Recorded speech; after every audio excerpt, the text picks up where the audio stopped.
meminimalkan risiko ya. Ya, misalnya kalau berhubungan misalnya menggunakan kondom.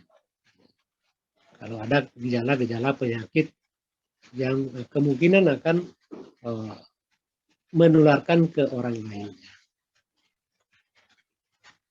Hanya abstinensi dan monogami. Jadi yang tidak berhubungan ya, abstinensi artinya tidak berhubungan seksual atau hanya satu pasangan ya. Jadi konsisten terhadap satu pasangan. Jadi monogami bukan poligami. Jadi abstinensi tidak berhubungan, walaupun sebenarnya berhubungan tapi harus ada pengaman ya. Jadi abstinensi tidak berhubungan sama sekali atau dengan monogami atau hanya satu pasangan.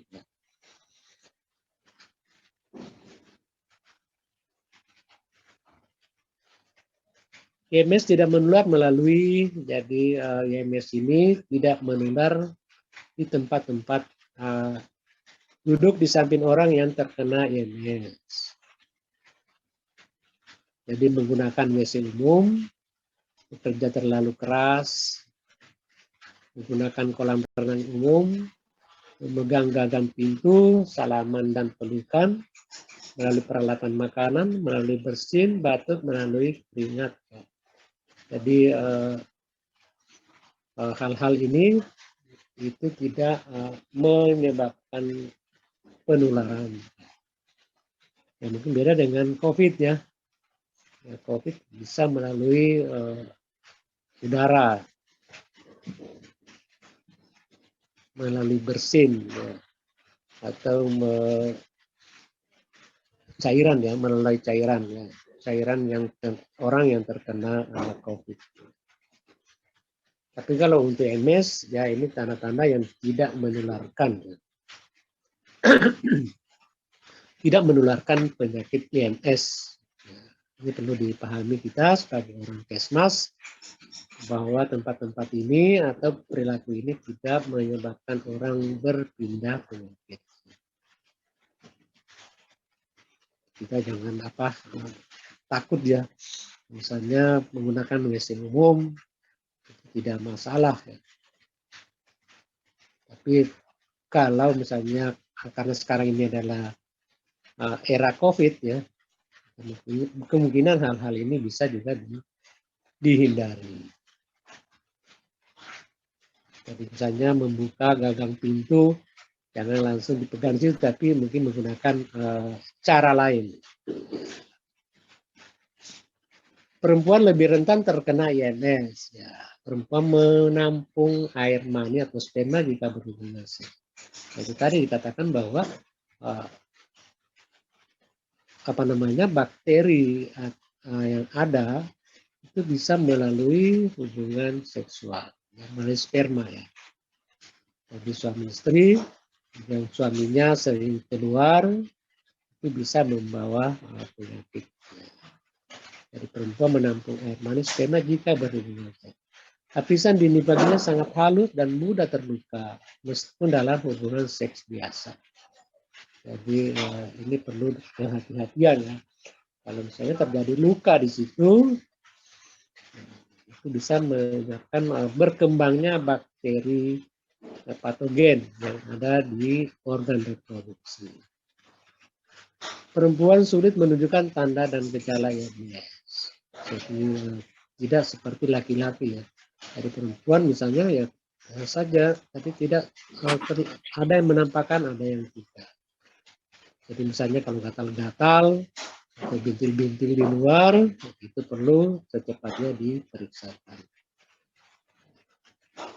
Nah, perempuan sering tidak berani meminta pasangannya memakai kondom. Nah, ini juga karena penghormatan juga ya, menghargai pasangan.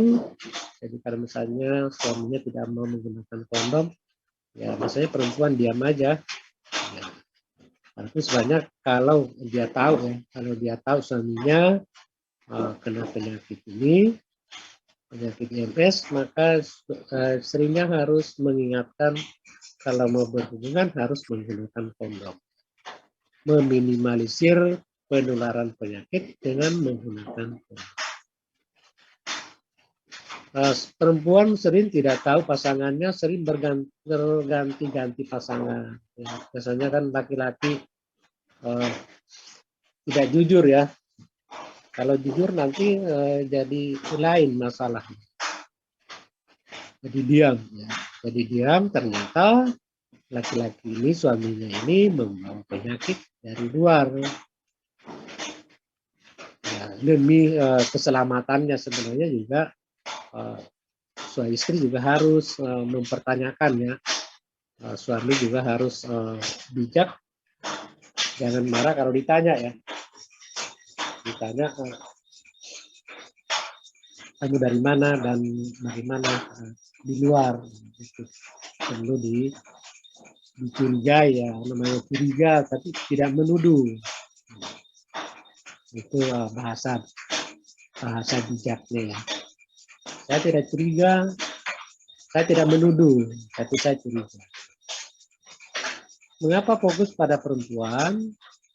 Perempuan lebih mudah terkena ISR dibanding laki-laki. Karena saluran reproduksi perempuan lebih dekat ke anus. Ya. Dan seperti saya jelaskan tadi, saya saluran kencing, ya, jadi lebih dekat ke anus dan saluran kencing. ISR pada perempuan juga sering tidak diketahui karena gejala kurang jelas dibanding laki-laki. Pada perempuan bisa menyebabkan kehamilan ektopik ya, di luar kandungan, kemandulan, kanker leher rahim, bisa meningkatkan risiko HIV, kelainan janin, DDLR, infeksi bawaan lahir, bayi lahir mati dan bayi lahir belum cukup.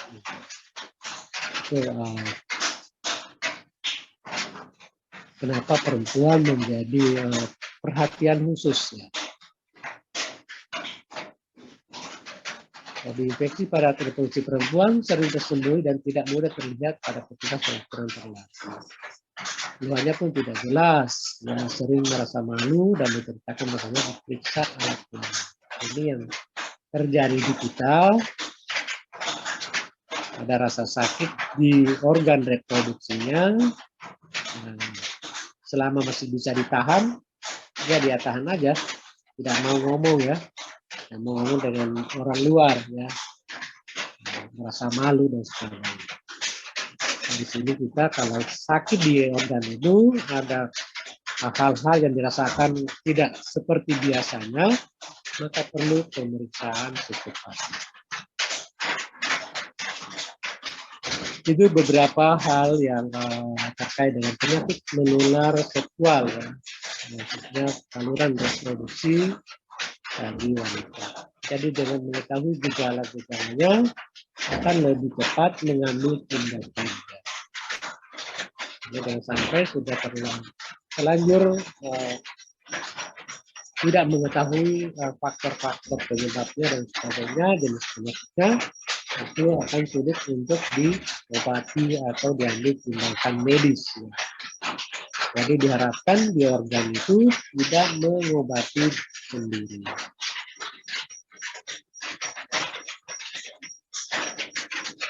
Oke, bang, itu dulu yang saya berikan. Saya mau pindah ke topik berikutnya ya.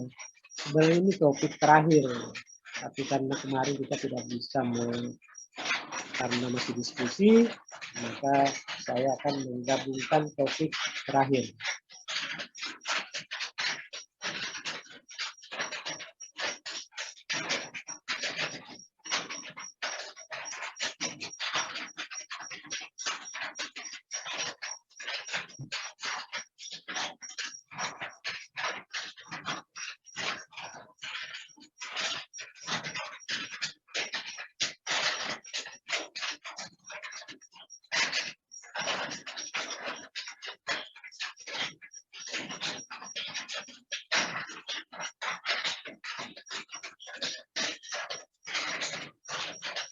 Topik yang kedua adalah pemberdayaan masyarakat dalam bidang kesehatan ibu dan anak. Di pemberdayaan ya. Jadi konsep pemberdayaan ini bagaimana meningkatkan, memaksimalkan fungsi dan peran organisasi-organisasi atau kegiatan-kegiatan yang ada di masyarakat. Jadi pemberdayaan masyarakat adalah bagian dari fungsi upaya kesehatan masyarakat.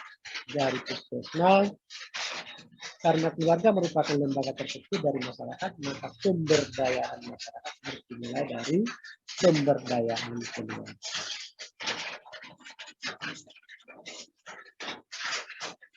Kita mau lihat pemberdayaan, pentingnya pemberdayaan kesehatan masyarakat di bidang kesehatan ibu dan anak. Kenapa ini penting? Bisa tahu bahwa di Indonesia ini tingkat kematian ibu dan bayi itu masih cukup tinggi dibanding dengan negara-negara lain. Untuk Indonesia, tingkat kematian bayi itu masih tingkat kematian ibu melahirkan, ibu nifas itu sekitar 305 per 100.000 kelahiran. 305 per 100.000 kelahiran. Itu masih cukup tinggi. Jadi upaya pemerintah menurunkan separuh dari 305 ini. Upaya pemerintah untuk menurunkan tingkat kematian ibu. Karena tingkat kematian ibu ini masih tinggi di Indonesia. Kenapa bisa terjadi demikian? Dan tingkat kematian ibu ini 77% itu ada di rumah sakit. Jadi kematian ibu 77% itu ada di rumah sakit kejadiannya. Kenapa terjadi demikian? Kira-kira apa faktor penyebabnya? Kenapa tidak di rumah sakit, tapi kok tingkat kematiannya tinggi? Nanti Anda mencari jawabannya ya. Anda mencari jawabannya kenapa di rumah sakit itu tingkat kematiannya tinggi. Ada beberapa hal yang penyebabnya. Mungkin nanti bisa dilengkapi ya. Yang pertama adalah ada istilah 4 terlalu, 3 terlambat. Apa itu 4 terlalu? 4 terlalu itu penyebabnya 4 terlalu, 3 terlambat, penyebab kematian ibu. Kematian ibu melahirkan, ibu nifas, dan ibu hamil. Jadi penyebab yang pertama 4 terlalu, itu yang pertama terlalu muda melahirkan. Terlalu muda melahirkan kurang dari 20 tahun. Artinya orang yang melahirkan usia muda, kemungkinan risiko kematiannya tinggi. Itu faktor tidak langsung. Terlalu muda, yang kedua terlalu tua. Terlalu tua melahirkan artinya umur 35 tahun ke atas melahirkan anak pertama. Ya. Jadi umur tua melahirkan, terlalu tua melahirkan anak pertama. Anak pertama yang 35 tahun ke atas itu kan sudah tua. Terlalu tua, jaraknya terlalu pendek. Ya, terlalu pendek jarak kehamilan. Terlalu pendek jarak kehamilan, misalnya idealnya 3 tahun, ini setiap tahun. Ya, setiap tahun melahirkan. Yang keempat apa? Terlalu banyak anak. Jadi anaknya terlalu banyak, sudah 4, 5, masih tetap melahirkan ya. Ini satu faktor tidak langsung namanya 4 terlalu, 3 terlambat. Apa itu 3 terlambat? Ya terlambat yang pertama adalah terlambat mengenal tanda-tanda faktor risiko. Misalnya terlambat dalam mengenal bahwa ternyata ibu ini mengidap anemia atau hipertensi atau diabetes misalnya. Jadi terlambat mengenal itu. Kenapa terlambat mengenal? Karena tidak memeriksakan kehamilannya. Yang kedua, terlambat dalam mengambil tindakan atau rujukan. Jadi misalnya mungkin pembukaan pertama, pembukaan ketiga dan sebagainya, akhirnya pecah ketubannya misalnya terlalu cepat ya, ketubannya sudah habis. Jadi bayi sulit untuk lahir normal.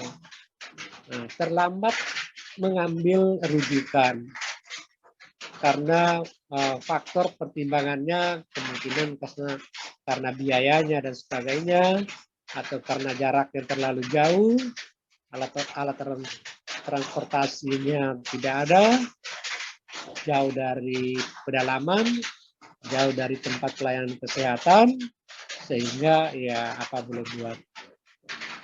Nah ini seharusnya secepatnya mengambil ini. Kalau terjadi ada gejala, ini misalnya persalinan macetnya, sudah sehari semalam belum keluar bayinya, maka secepatnya harus mengambil rujukan ke rumah sakit ya, supaya cepat ditangani oleh dokter. Itu terlambat dalam penanganan pengambilan keputusan untuk merujuk ya, misalnya dari bidan ke rumah sakit. Yang terakhir adalah tiga T yang terakhir adalah terlambat dalam penanganan karena dokternya sibuk, dokternya banyak yang ditangani pasien, akhirnya tidak tertolong. Terlambat atau bidannya ke pasar dulu, tunggu sebentar Bu, mau ke pasar dulu. Nah, akhirnya itu yang terjadi. Jadi terlambat dalam penanganan, terlambat ditangani oleh dokter ya, oleh petugas kesehatan atau bidan karena kesibukan yang lain. Karena sudah gawat darurat ya istilahnya, baru dia datang ke puskesmas. Ini yang menyebabkan artinya kemungkinan besar terjadinya tingginya kematian ibu hamil di Indonesia. Nah, ini menjadi juga salah satu PR kesehatan ya, PR Dinas Kesehatan atau Kementerian Kesehatan bagaimana menurunkan tingkat kematian ibu dan bayi. Nah, dalam hal ini bagaimana mengatasi, bagaimana mengurangi ini, resiko ini, ya tentunya dengan ANC. Apa itu ANC? Antenatal care. Jadi kita sebagai orang Kesmas, bagaimana menyarankan ibu hamil untuk memeriksakan kehamilannya. Trimester 1, trimester 2, trimester 3, trimester 4. Setelah persalinan memeriksakan kembali ya. Dan sekarang ini kebijakan pemerintah untuk menurunkan kematian ibu melahirkan itu adalah sampai pemeriksaan 4 kali pemeriksaan di puskesmas misalnya di bidan dan 2 kali ke dokter spesialis. Jadi harus 6 kali pemeriksaan. Ini anjuran dari pemerintah, Kementerian Kesehatan bahwa 4 kali ditangani oleh bidan, dari pemeriksaan ke bidan ANC-nya 4 kali, ditambah 2 kali untuk dokter spesialis ya, untuk menyamakan persepsi. Menyamakan persepsi di sini adalah antara kesimpulan dari bidan dan kesimpulan dokter ya, bahwa ibu ini mengalami komplikasi ya, ini misalnya hipertensi, maka ibu ini harus keputusannya melalui melahirkan melalui sepsi sesario atau sesar ya. Melalui sesar tidak bisa dengan persalinan pervaginan ya. Jadi melalui persalinan seksi sesario atau sesar melalui pembedahan. Karena itu misalnya dikhawatirkan terjadi hal-hal yang tidak diinginkan. Ya. Itu upaya-upaya yang bisa dilakukan atau minimal kita sebagai orang Kesmas menyarankan kepada ibu hamil memeriksakan ke dokter karena lebih cepat mengetahui gejala-gejala atau komplikasi-komplikasi yang kemungkinan timbul karena faktor kehamilan itu secepatnya diketahui. Nah, untuk di pedesaan nanti baca aja ya. Menggunakan stiker P4K ya. Jadi P4K ini namanya perencanaan persalinan dan pencegahan komplikasi. Jadi misalnya kalau nanti Anda di puskesmas, kerja di puskesmas, minimal Anda memahami kegiatan-kegiatan di luar dari bidang Anda ya. Misalnya Anda seorang promkes ya. Jadi ini tugas orang promkes bagaimana memasyarakatkan, memberdayakan orang-orang yang ada di sekitar wilayah kerja kita, misalnya di puskesmas. Jadi ada P4K, jadi program perencanaan persalinan dan pencegahan komplikasi. Atau misalnya ada Polindes. Didirikan Polindes, jadi di desa ada Polindes ya. Jadi apa namanya, pondok bersalin.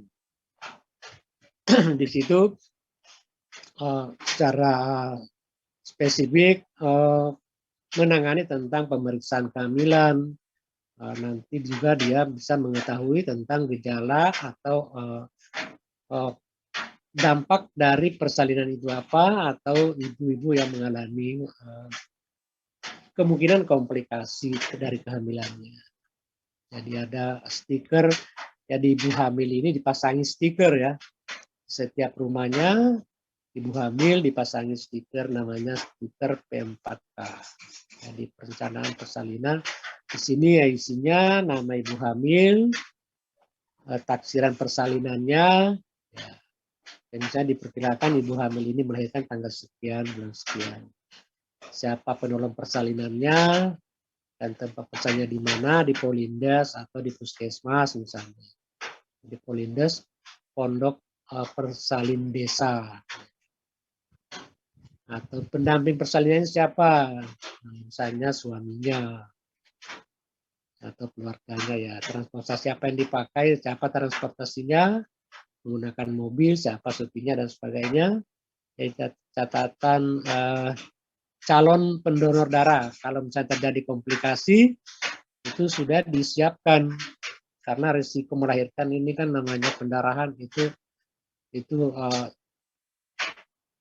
tidak bisa diabaikan ya. Jadi harus dipertimbangkan atau disiapkan kemungkinan terjadi komplikasi ya. Kalau tidak terjadi alhamdulillah ya, kalau terjadi ya secepatnya. Jadi sudah ada siap orang yang kemungkinan menurunkan darahnya kalau terjadi komplikasi pendarahan. Jadi sudah terstruktur, terkoordinasi dengan baik. Siapa yang membuat ini? Yang membuat ini adalah bidan di desa. Jadi bidan yang ada di setiap desa kan ada bidan ya. Atau misalnya bidan yang ada di puskesmas, itu misalnya dia bertanggung jawab untuk menyusun perencanaan dari P4K ini.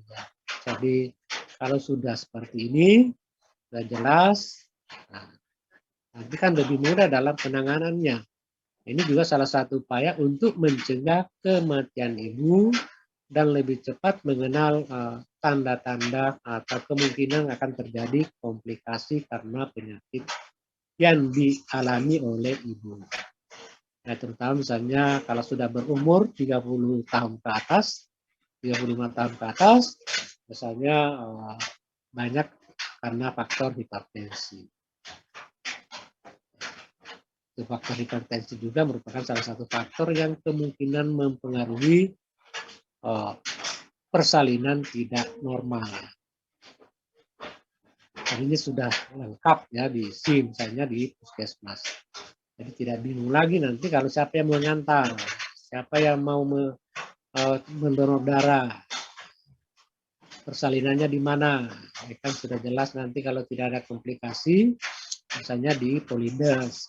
Ada komplikasi di puskesmas. Kalau di puskesmas tidak alatnya tidak mencukupi, maka tidak terpenuhi, maka ditujukan ke rumah sakit di atasnya. Jadi hal-hal inilah yang menjadi perhatian di puskesmas dan bidan, bagaimana mencegah menurunkan tingkat kematian ibu nifas, ibu hamil dan melahirkan untuk mencegah tingkat kematian, karena kita masih mengalami tingkat kematian cukup tinggi di Indonesia. Itu 305. Kalau misalnya dihitung 305 per 100.000 kelahiran. Ya. Nah, kalau kelahiran di Indonesia ini rata-rata per tahun kurang lebih 2 juta. 2 juta kelahiran per tahun. Kalau 305 per 100.000, berapa jumlah kematian di Indonesia? Berapa jumlah kematian ibu melahirkan ya? Kalau misalnya ibu melahirkan dari 305 per 100.000 kelahiran, kalau kelahirannya 2 juta, kalikan saja 305 ya. Berapa ibu yang meninggal karena persalinan? Kalau menurut di agama Islam, ibu yang melahirkan dalam keadaan hamil, ibu yang meninggal dalam keadaan hamil atau misalnya nifas itu dikategorikan sebagai mati syahid. Ya. Mati syahid artinya jaminannya surga. Itu menurut pandangan Islam. Dan itulah barangkali bagaimana pemberdayaan masyarakat khususnya untuk bidan di desa, bagaimana mengorganisir masyarakat, bagaimana mencegah kematian ya, bagaimana mencegah kematian ibu melahirkan, ibu nifas dan sebagainya. Nah, tentunya ANC-nya perlu diperketat. ANC jadi ibu harus memeriksakan dirinya ke Polindes atau ke puskesmas atau ke rumah sakit, memeriksakan kehamilannya trimester pertama, trimester kedua, ketiga, dan keempat. Keempat itu adalah setelah melahirkan. Dan untuk mencegah kematian ibu, jadi sekarang ditambah dengan 2 kali pemeriksaan dokter spesialis. Spesialis kandungan itu 2 kali pemeriksaan. Agar nantinya lebih cepat diketahui faktor-faktor penyebab kemungkinan akan muncul pada saat kehamilan dan pada saat persalinan. Misalnya hipertensi, mungkin karena misalnya pendarahan atau persalinan macet, itu lebih cepat diketahui. Itulah kegunaannya, bagaimana memberdayakan masyarakat yang ada di lingkungan desa. Kenapa ini disorotan di desa? Karena di desa kekurangannya masih banyak. Kekurangannya lebih banyak daripada kelebihannya, khususnya untuk masalah kesehatan. Kayak misalnya faktor infrastruktur, transportasinya, jalannya, atau jaraknya terlalu jauh dari kesehatan, dari fasilitas kesehatan, sehingga ibu malas untuk memeriksakan diri karena fasilitas kesehatan terlalu jauh atau dokternya juga tidak ada, bidannya juga tidak ada. Ini yang paling mendasar adalah minimal setiap desa itu harus ada bidan ya, bidan desa. Itulah yang mengkoordinir, mengorganisir orang-orang hamil ya. Karena setiap kampung, setiap desa itu pasti ada orang hamil ya. Orang hamil ini pasti ada.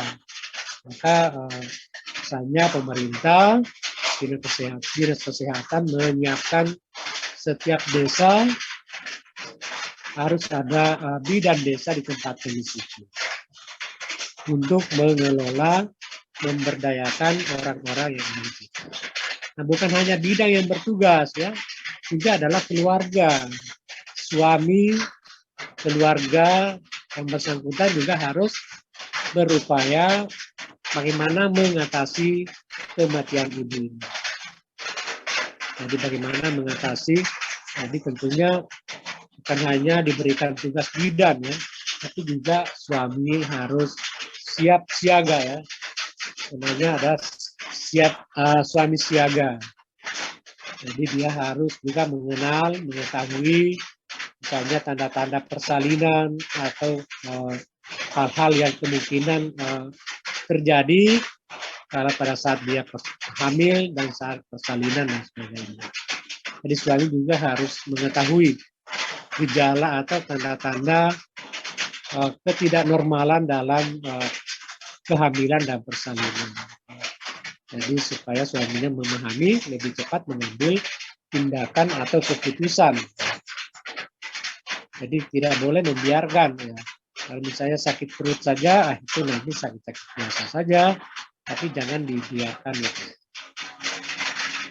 Ini barangkali yang lain Anda baca saja, ya apa-apa saja itu yang ada di Polindes dan sebagainya.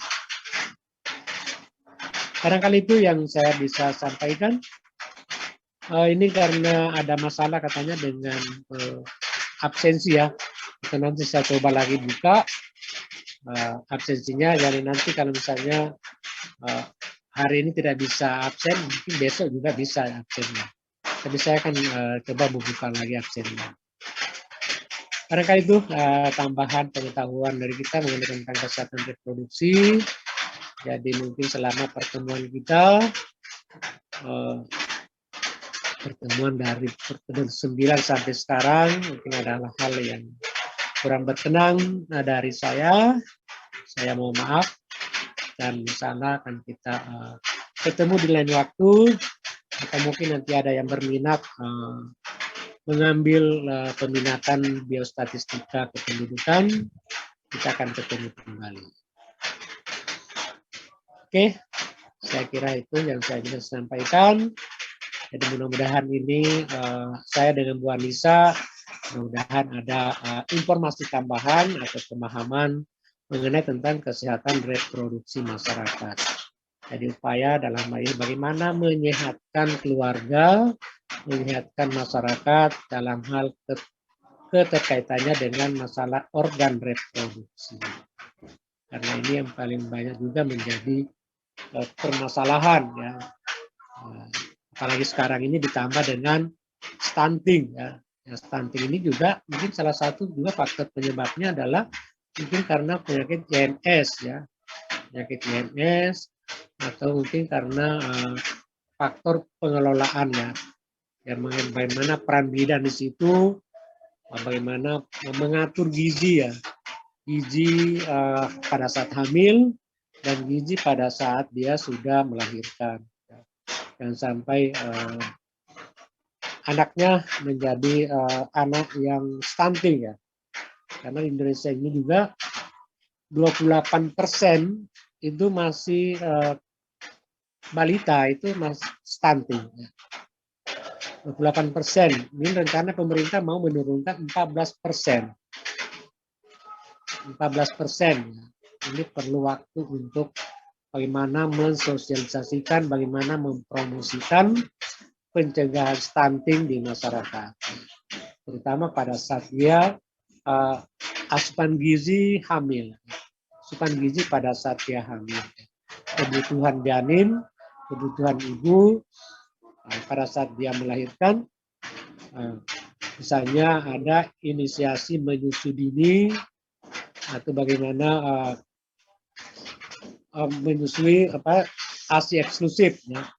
Ada IMD, ada ASI eksklusif 6 bulan dan menyusui selama 2 tahun.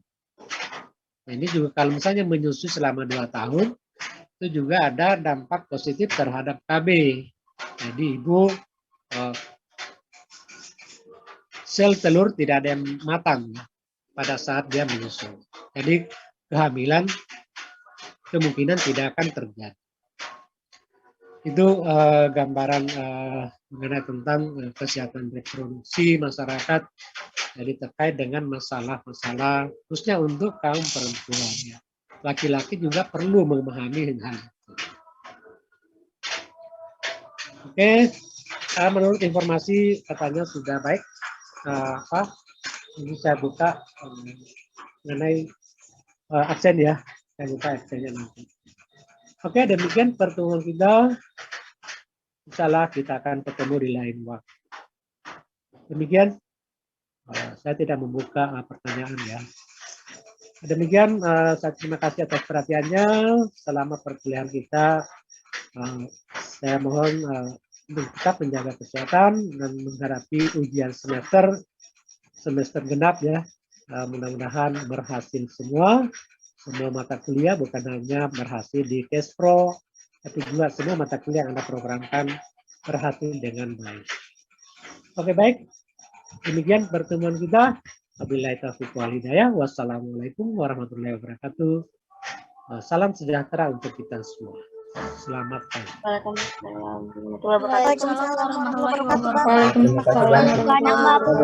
Selalu Bapak. Selalu Bapak. Terima kasih banyak Bapak. Oke, saya stop ya.